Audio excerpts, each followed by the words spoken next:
One planning mistake just cost a homeowner £32,000. 32 grand. Gone. And was completely unavoidable. I'm going to show you the 5 mistakes I see homeowners make before they even apply for planning permission, so you don't end up being that person. This one's for you if you're a homeowner in the UK and you've been sketching ideas on the back of an envelope, maybe a rear extension, a loft conversion, knocked through a couple of rooms, and you're starting to wonder, do I need planning permission? And if so, where do I even begin? By the end of this video, you'll know the 5 biggest mistakes I see homeowners make before they even submit a planning application. Mistakes that I've seen trip up hundreds of people over the years. And more importantly, I'll teach you exactly how to avoid them. So let's get into it. Mistake number 1, assuming that you don't need planning permission. Now, this is a big one. The number of people who come to us and say, oh, my neighbor did it without planning, so I should be fine. Here's the thing. Permitted development rights are brilliant, but they come with a long list of conditions.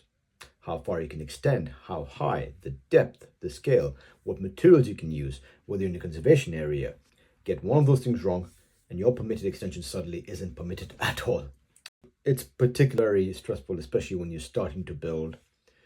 You've got the builder lined up, but at the same time, you've got to bring it to a halt because you can't even start anything until you've got your planning consultant in place. So the lesson, never assume, always double check if you need to, or get someone to check for you. 5 minutes of research now can save you months of pain later. Now, mistake number 2, not talking to your neighbors early enough. I know this one feels a bit awkward. Nobody wants to knock on the neighbor's door and say, hey, we're planning to build a massive extension right next to your garden. But trust me, it's 100 times more awkward when they find out from a planning notice stuck on your lamppost. Also, depending on how far you are from a neighbor, you're going to have to end up serving them a party wall notice anyway. So you might as well just break ice by letting them know that you think about doing an extension before you submit an application. Why people get this wrong is because they think, well, it's my property, I can do what I like. And legally, yes, you can apply for whatever you want, but your neighbors get consulted as part of the process. If they object, especially with valid planning grounds, it can seriously slow things down or even lead to a refusal. What actually happens when you talk to them first? 9 times out of 10, neighbors are absolutely fine once you explain what you're trying to do. They just want to feel included. That's all they need. And sometimes they'll flag a genuine concern. It could be overlooking issues, loss of light, that you can actually design around before you submit. That's a win for everyone if you think about it. Now, mistake number 3, designing the dream home before understanding the constraints. Look, I love Pinterest as much as the next person, but I can't tell you how many times someone comes to us with a folder full of gorgeous images. Open plan kitchen, living, dining, walls of glazing, a roof terrace with views across the city. And they've got absolutely no idea whether any of this is actually going to work within their site or whether or not it's even going to be buildable to begin with. Every property is different. Your plot, your boundaries, your orientation, your local planning policies, they all shape what you can and can't do. Designing a dream first and then trying to make it fit the rules is doing it completely backwards. What to do instead is start with the constraints. Get a proper site survey. Understand what your local authority policies are saying. Then design with that framework. You'll be amazed how creative you can be once you know what the rules of the game are. Now, mistake number 4, skipping the pre-application advice. Most councils in the UK offer something called pre-application advice. You pay a fee, usually somewhere between £200 to £600, depending on the council and the scale of the project. And in return, a planning officer reviews your proposal before you submit. Simple. Loads of homeowners skip this because they think it's a waste of money, time. It's really not. It's one of the most smartest things you can actually spend money on. Here's why. A full planning application can cost you upwards between, well, if it's a household application, it can cost you, as of recording is about £600 plus, to, depending on the type of project you do, but you can go up to about £1,000 to £2,000 once you factor in drawings, fees, reports. And if it gets refused, you've lost all that money and time. Pre-app gives you the steer on whether your proposal is likely to be supported or not.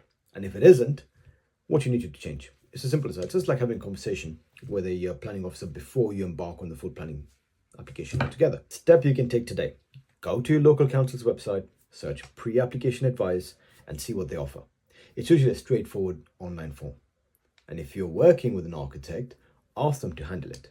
It's a normal part of the process. Mistake number 5, confusing planning permission with building regulations.